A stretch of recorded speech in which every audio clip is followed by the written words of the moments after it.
कारण मध्य वर्ग की त्रासदी या अंतर्द्वंद ये है कि उसकी अपनी कोई ठोस वर्गीय स्थिति नहीं होती।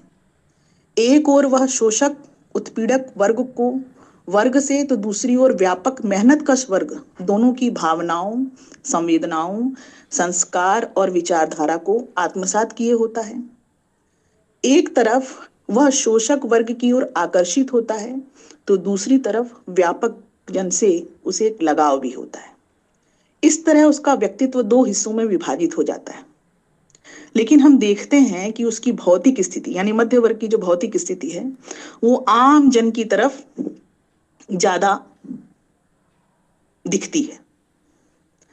इस तरह अंतर्द्वंद की एक अवस्था में पहुंचकर वह आत्मसंघर्ष करता है। मैं ये पूरा उसको डिफाइन इसलिए नहीं कर रही क्योंकि कहानी में भी वो चीज पूरी तरह से हम ऐसा नहीं कह सकते कि कहानी हमें कोई रास्ता बता रही है, क्योंकि वो अंतर्द्वंद है, उलझ रहा है मामला। क्यों उलझ रहा है, उसी पे पूरी वो कहानी बनी हुई है। तो हम ये जान गए कि मध्य वर्ग क्या है, उसका चरित्र क्या है और उसकी अंतर्द्वंद क्या है। अब हम सत्ता के बारे में जानें कि सत्ता क्या कर रही है। सत्ता का वर्गीय चरित्र अगला बिंदु है।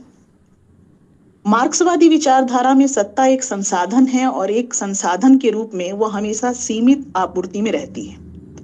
इसलिए यह शासक वर्ग और राज्य के बीच केंद्रित होती है और सर्वहारा आबादी का इस्तेमाल करती है।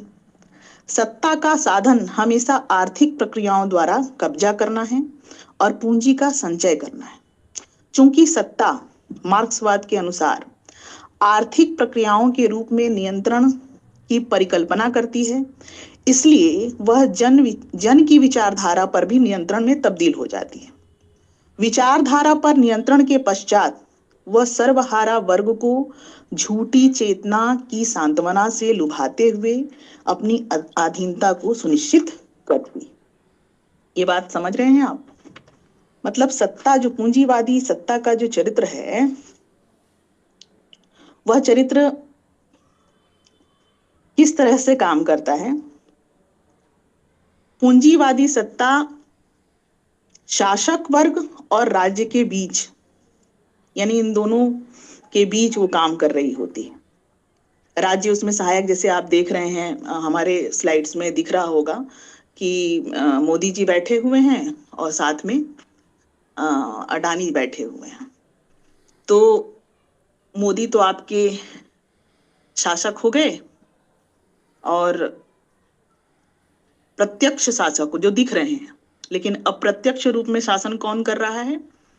वो आपके अडानी जी हैं।